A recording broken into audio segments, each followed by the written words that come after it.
ನಮಸ್ತೆ ಎಲ್ರಿಗೂ, ಹೇಗಿದ್ದೀರಾ ಎಲ್ಲರೂ?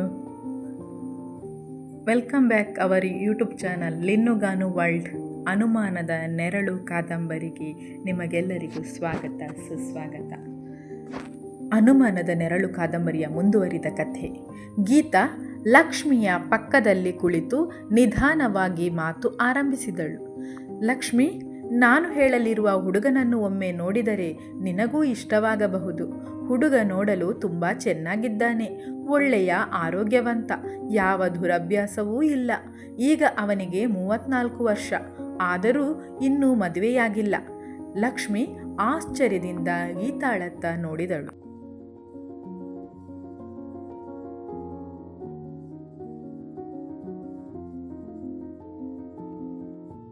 ಮದುವೆಯಾಗದೇ ಇರೋದಕ್ಕೆ ಕಾರಣ ಏನು ಎಂದು ಲಕ್ಷ್ಮಿ ಕೇಳಿದಳು. ಅವನ ಬಡತನ ಎಂದಳು ಗೀತಾ. ಅವನು ಮಂಗಳೂರಿನ ಒಂದು ಫ್ಯಾನ್ಸಿ ಅಂಗಡಿಯಲ್ಲಿ ಕೆಲಸ ಮಾಡುತ್ತಾನೆ. ಸಂಬಳ ಮಾತ್ರ 300 ರೂಪಾಯಿ. ನಾವು ಒಂದೊಂದು ಸಲ ಆ ಅಂಗಡಿಗೆ ಹೋದಾಗ 2-3 ಸಾವಿರ ರೂಪಾಯಿಯ ಸಾಮಾನುಗಳನ್ನು ತೆಗೆದುಕೊಳ್ಳುತ್ತೇವೆ. ಆದರೆ ಅವನು ಬಹಳ ಬುದ್ಧಿವಂತ.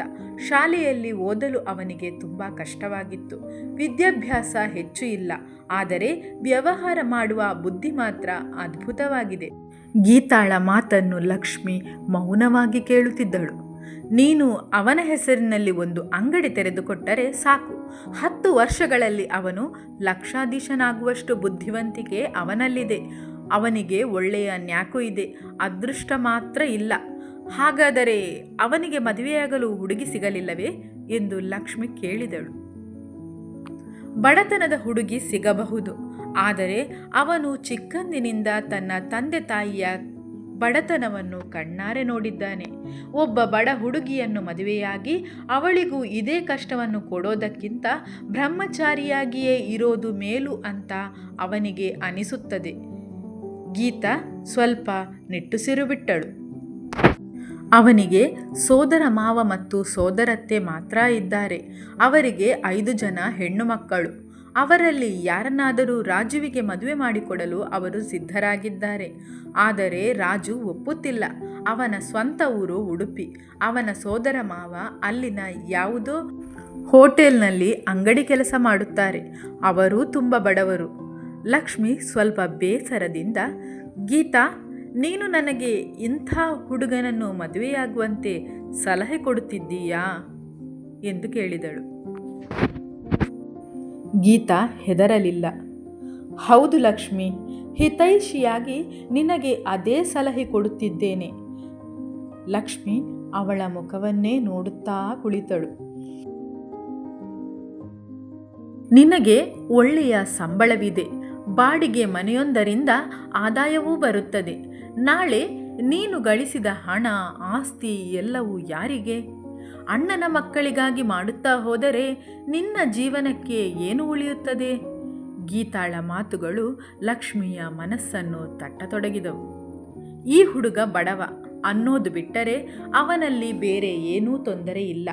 ನಿನ್ನಲ್ಲಿ ಹಣವಿದೆ, ಅವನಲ್ಲಿ ರೂಪವಿದೆ, ಒಳ್ಳೆಯ ಗುಣವಿದೆ. ನಾಳೆ ಮದುವೆಯಾದ ಮೇಲೆ ಮುದ್ದಾದ ಮಗುವಿನ ತಾಯಿಯಾದರೆ ನಿನ್ನ ಆಸ್ತಿ, ಸಂಪಾದನೆ ಇವೆಲ್ಲವೂ ಸಾರ್ಥಕವೆನಿಸಬಹುದು. ಗೀತಾ ಸ್ವಲ್ಪ ಗಂಭೀರವಾದಳು. ನಿನ್ನ ತಂದೆ ತಮ್ಮ ಪ್ರತಿಷ್ಠೆಗಾಗಿ ಡಾಕ್ಟರ್, ಇಂಜಿನಿಯರ್, ಆಫೀಸರ್ ಅಂತ ವರಗಳನ್ನು ಹುಡುಕುತ್ತಾ ಹೋದರು. ಆದರೆ ಕೊನೆಗೆ ಏನಾಯಿತು? ಮಗಳ ಬದುಕೆ ಒಂಟಿ ಮರದಂತಾಯಿತು. ಲಕ್ಷ್ಮಿ ತಲೆ ತಗ್ಗಿಸಿದಳು. ಈಗ ನಿನ್ನ ಬದುಕಿನ ನಿರ್ಧಾರವನ್ನು ನೀನೇ ತೆಗೆದುಕೊಳ್ಳಬಹುದು. ನಿನಗೆ ಯಾರ ಹಂಗೂ ಇಲ್ಲ. ಹಾಗಿದ್ದಾಗ ಧೈರ್ಯವಾಗಿ ನೀನು ಯಾಕೆ ಮದುವೆಯಾಗಬಾರದು? ಲಕ್ಷ್ಮಿ ಬಹಳ ಹೊತ್ತು ಯೋಚಿಸುತ್ತಾ ಕುಳಿತಳು. ಗೀತಾ ಮತ್ತೆ ಹೇಳಿದಳು, ಅಣ್ಣ ಅತ್ತಿಗೆಯ ಅಧಿಕಾರ, ಶ್ರೀಮಂತಿಕೆ, ಪ್ರತಿಷ್ಠೆ ಇವೆಲ್ಲವನ್ನು ಯೋಚಿಸಬೇಡ. ನಿನ್ನ ದುಡ್ಡಿನ ಮೇಲೆ ಅವರಿಗೆಲ್ಲ ಕಣ್ಣಿದೆ. ಅಯ್ಯೋ, ಇಂಥ ಹುಡುಗನ ಅಂತ ಅವರು ರಾಗ ಎಳೆಯಬಹುದು, ಮದುವೆಯನ್ನೇ ನಿಲ್ಲಿಸಲು ಪ್ರಯತ್ನಿಸಬಹುದು. ಆದರೆ ಲಕ್ಷ್ಮಿ, ಬದುಕಿನಲ್ಲಿ ನಿನ್ನದಾಗಿ ಏನು ಉಳಿಯುತ್ತದೆ? ಲಕ್ಷ್ಮಿ ನಿಧಾನವಾಗಿ, ಆದರೆ ಈ ವಯಸ್ಸಿನಲ್ಲಿ ನನಗೆ ಮದುವೆಯೇ ಎಂದಳು. ಗೀತಾ ನಕ್ಕು ಲಕ್ಷ್ಮಿಯ ಕೆನ್ನೆಯನ್ನು ಹಿಡಿದು, ನಾಳೆ ಮದುವೆಯಾಗಿ 1 ವರ್ಷದೊಳಗೆ ಮುದ್ದಾದ ಮಗುವಿನ ತಾಯಿಯಾಗುತ್ತೀಯಲ್ಲ, ಆಗ ಯಾವುದೂ ಲೇಟ್ ಅಂತ ಅನಿಸಲ್ಲ. ಗೀತಾಳ ಮಾತುಗಳು ಕೊನೆಗೂ ಲಕ್ಷ್ಮಿಯ ಮನಸ್ಸಿಗೆ ತಟ್ಟಿದವು. ಕೆಲವು ದಿನಗಳ ಚಿಂತೆಯ ನಂತರ ಲಕ್ಷ್ಮಿ ರಾಜುವನ್ನು ಮದುವೆಯಾಗಲು ಒಪ್ಪಿಕೊಂಡಳು. 2 ತಿಂಗಳೊಳಗೆ ರಾಜು ಮತ್ತು ಲಕ್ಷ್ಮಿಯ ವಿವಾಹ ಸಾಂಗವಾಗಿ ನೆರವೇರಿತು. ಮದುವೆಯಾದ ನಂತರ ಲಕ್ಷ್ಮಿ ಇನ್ನೂ 3 ತಿಂಗಳು ಅದೇ ಬ್ಯಾಂಕಿನಲ್ಲಿ ಕೆಲಸ ಮಾಡಬೇಕಾಯಿತು. ನಂತರ ಮಂಗಳೂರಿಗೆ ವರ್ಗಾವಣೆ ಮಾಡಿಸಿಕೊಂಡಳು. ರಾಜು ಮಂಗಳೂರಿನ ಒಂದು ಫ್ಯಾನ್ಸಿ ಅಂಗಡಿಯಲ್ಲಿ ಕೆಲಸ ಮಾಡುತ್ತಿದ್ದ. ಲಕ್ಷ್ಮಿ 10,000 ರೂಪಾಯಿ ಡೆಪಾಸಿಟ್ ನೀಡಿ ತಿಂಗಳಿಗೆ 500 ರೂಪಾಯಿ ಬಾಡಿಗೆ ಇರುವ ಒಂದು ಸಣ್ಣ ಮನೆಯನ್ನು ತೆಗೆದುಕೊಂಡಳು. ಮನೆ ಸಿಗುವುದು, ಲಕ್ಷ್ಮಿಯ ಟ್ರಾನ್ಸ್ಫರ್ ಆಗುವುದು ಎಲ್ಲವೂ ಸರಿಯಾಗಲು 3 ತಿಂಗಳು ಹಿಡಿಯಿತು.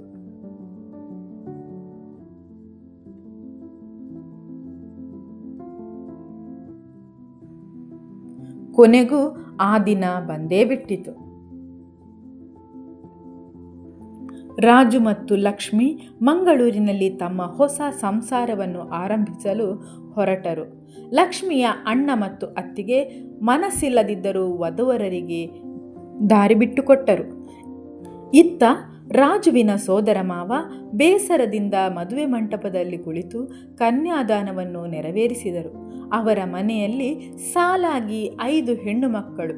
ಕೊನೆಯ ಹುಡುಗಿಗೆ ಇನ್ನೂ 12 ವರ್ಷ. ರಾಜುವಿಗೆ ತಮ್ಮ ಮನೆಯ ಯಾವ ಹುಡುಗಿಯನ್ನಾದರೂ ಮದುವೆ ಮಾಡಿಕೊಟ್ಟು ಅವರ ಮನೆಯ ಹೊರೆ ಕಡಿಮೆಯಾಗುತ್ತದೆ ಎಂಬ ನಿರೀಕ್ಷೆ ಅವರಿಗಿತ್ತು. ಆದರೆ ರಾಜು ಅವರ ನಿರೀಕ್ಷೆಯನ್ನು ಸುಳ್ಳು ಮಾಡಿದ್ದ. ಅವರ ಅಸಮಾಧಾನದ ನಡುವೆಯೇ ಲಕ್ಷ್ಮಿ ಮತ್ತು ರಾಜುವಿನ ವಿವಾಹ ಮಾತ್ರ ಬಹಳ ವೈಭವದಿಂದ ನೆರವೇರಿತು. 3 ತಿಂಗಳ ನಂತರ ಮಂಗಳೂರಿನಲ್ಲಿ ಹೊಸ ಸಂಸಾರ ಹೂಡಲು ಬಂದಿದ್ದ ಲಕ್ಷ್ಮಿ ಒಂದು ದಿನ ಕನ್ನಡಿಯ ಮುಂದೆ ನಿಂತುಕೊಂಡಳು. ತನ್ನನ್ನೇ ನೋಡುತ್ತಾ ನಿಟ್ಟುಸಿರು ಬಿಟ್ಟಳು. ಹಣೆಯ ಬಳಿ ಕಾಣಿಸಿಕೊಂಡಿದ್ದ ಬೆಳ್ಳಿಯ ಕೂದಲು ಅವಳಿಗೆ ತನ್ನ ವಯಸ್ಸನ್ನು ನೆನಪಿಸಿತು. ನನಗೆ ಈಗ 32 ವರ್ಷ, ಇನ್ನೆರಡು ವರ್ಷಗಳಲ್ಲಿ 34. ರಾಜುವಿಗಿಂತ ಲಕ್ಷ್ಮಿ ಕೇವಲ 1 ವರ್ಷ ಮಾತ್ರ ಚಿಕ್ಕವಳು. ಆದರೆ ರಾಜು 34 ವರ್ಷವಾದರೂ 26-27ರ ಹರೆಯದವನಂತೆ ಕಾಣುತ್ತಿದ್ದ. ಹಾಲಿನಂಥ ಮೈಬಣ್ಣ, ತಟ್ಟಾದ ಕಪ್ಪು ಗುಂಗುರು ಕೂದಲು, ಎತ್ತರದ ನಿಲುವು, ಮಿಂಚುವ ಕಣ್ಣುಗಳು, ಚೂಪಾದ ಮೂಗು. ನಿಜಕ್ಕೂ ರಾಜು ಅತ್ಯಂತ ಸುಂದರನಾಗಿದ್ದ. ಮದುವೆಯ ದಿನ ರಾಜುವಿನ ಸೋದರತ್ತೆ ಕಹಿಯಾಗಿ ಹೇಳಿದ್ದ ಮಾತು ಲಕ್ಷ್ಮಿಯ ಕಿವಿಯಲ್ಲಿ ಮತ್ತೆ ಮೊಳಗಿತು.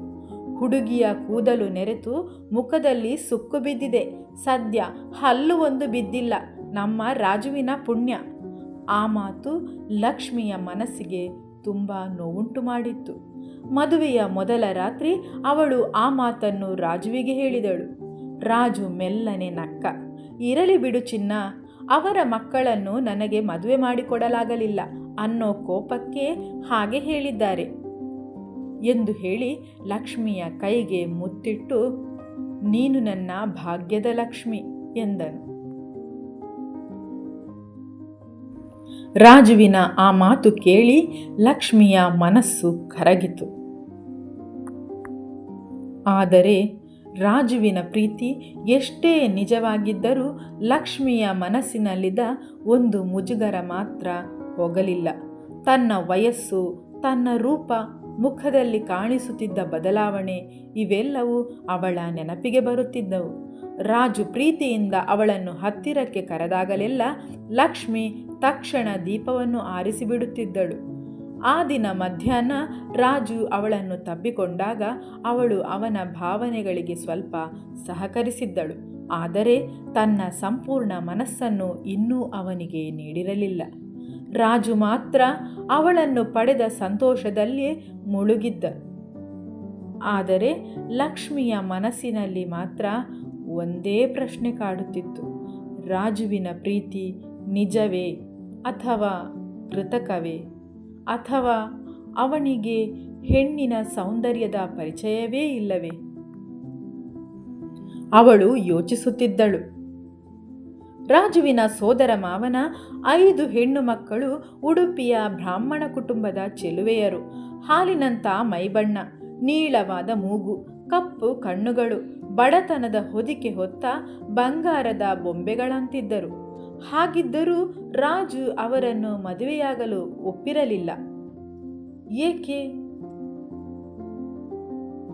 ಬಡತನದ ಭಯದಿಂದಲೇನಾ? ಅಥವಾ ರಾಜುವಿನ ಮನಸ್ಸಿನಲ್ಲಿ ಈಗಾಗಲೇ ಯಾರಾದರೂ ಇದ್ದಾರಾ? ಲಕ್ಷ್ಮಿಗೆ ಉತ್ತರ ಸಿಗಲಿಲ್ಲ. ಅಷ್ಟರಲ್ಲಿ ಬಾಗಿಲಿನ ಶಬ್ದವಾಯಿತು. ಲಕ್ಷ್ಮಿ ಗಡಿಯಾರದತ್ತ ನೋಡಿದಳು. ಸಂಜೆ 5 ಗಂಟೆ. ರಾಜುವಿನ ಗೆಳೆಯ ಗಿರೀಶ ಬಂದಿರಬಹುದು ಎಂದುಕೊಂಡಳು. ರಾಜುವಿನ ವಯಸ್ಸಿನವನಾದ ಗಿರೀಶನು ಇನ್ನೂ ಮದುವೆಯಾಗಿರಲಿಲ್ಲ. ಆದರೆ ಅವನ ಗುಣ ಸ್ವಭಾವ ಲಕ್ಷ್ಮಿಗೆ ತುಂಬ ಇಷ್ಟವಾಗಿತ್ತು. ಗೆಳೆಯನ ಪ್ರಗತಿಯನ್ನು ಕಂಡು ತುಂಬು ಮನಸ್ಸಿನಿಂದ ಸಂತೋಷ ಪಡುವ ನಿಷ್ಕಲ್ಮಶ ವ್ಯಕ್ತಿಯವನು. ಲಕ್ಷ್ಮಿ ಬಾಗಿಲು ತೆರೆದಳು. ಕೈಯಲ್ಲಿ ಬಿಸ್ಕತ್ ಮತ್ತು ಚಹಾ ಹಿಡಿದುಕೊಂಡಿದ್ದ ಗಿರೀಶ ನಗುತ್ತಾ, ನಮಸ್ಕಾರ ಅತ್ತಿಗೆ, ನಾನು ಬಂದು ನಿಮ್ಮ ಸುಖ ನಿದ್ರೆಗೆ ತೊಂದರೆ ಮಾಡಿಬಿಟ್ಟೆನಾ ಎಂದನು. ಲಕ್ಷ್ಮಿ ನಗುತ್ತಾ, ಈಗ ಯಾವ ಸುಖ ನಿದ್ರೆ ಮಹಾರಾಯ, 5 ಗಂಟೆ ಆಯ್ತು ಎಂದಳು. ಗಿರೀಶ ಮನೆಯೊಳಗೆ ನೋಡುತ್ತಾ, ರಾಜು ಎಲ್ಲಿ ಕಾಣಿಸ್ತಿಲ್ಲ ಎಂದು ಕೇಳಿದ.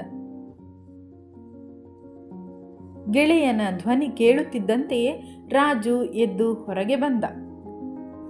ಮುಂದಿನ ಸಂಚಿಕೆಯಲ್ಲಿ ಇನ್ನಷ್ಟು ಸ್ವಾರಸ್ಯಕರವಾದ ಕಥೆಯೊಂದಿಗೆ ನಿಮ್ಮೊಂದಿಗೆ ಭೇಟಿಯಾಗ್ತೇನೆ. ಮುಂದೆ ಏನಾಗಬಹುದು? ರಾಜು ಬಗ್ಗೆ ಲಕ್ಷ್ಮಿಗೆ ಇರುವ ಅನುಮಾನ ಏನು? ಗೀತಾ ಮತ್ತು ರಾಜು ನಡುವೆ ಏನಾದರೂ ರಹಸ್ಯವಿದೆಯೇ? ಲಕ್ಷ್ಮಿ ಮನಸ್ಸಿನ ಮುಜುಗರ ದೂರವಾಗುತ್ತಿದೆಯೇ? ಅವರ ಸಂಸಾರದಲ್ಲಿ ಸುಖದ ಬೆಳಕು ಮೂಡುತ್ತದೆಯೇ? ಎಲ್ಲವನ್ನು ನೋಡೋಣ ಮುಂದಿನ ಸಂಚಿಕೆಯಲ್ಲಿ. ಅಲ್ಲಿಯವರೆಗೂ ನೋಡ್ತಾ ಇರಿ ಲಿನ್ನು ಗಾನು ವರ್ಲ್ಡ್ ಯೂಟ್ಯೂಬ್ ಚಾನಲ್. ನಿಮ್ಮ ಪ್ರೋತ್ಸಾಹ ನನಗೆ ಸದಾ ಹೀಗೆ ಇರಲಿ. ಪ್ಲೀಸ್ ಆದಷ್ಟು ಎಲ್ಲರೂ ಶೇರ್ ಮಾಡಿ, ಲೈಕ್ ಮಾಡಿ ಮತ್ತು ಸಬ್ಸ್ಕ್ರೈಬ್ ಮಾಡಿ ಹಾಗೂ ನನ್ನ ಕಥೆಯ ಬಗ್ಗೆ ಕಮೆಂಟ್ ಮೂಲಕ ತಿಳಿಸಿ ಎಂದು ಹೇಳ್ತಾ ಬಾಯ್ ಬಾಯ್, ಟೇಕ್ ಕೇರ್. ಮುಂದಿನ ಸಂಚಿಕೆಯಲ್ಲಿ ಭೇಟಿಯಾಗೋಣ.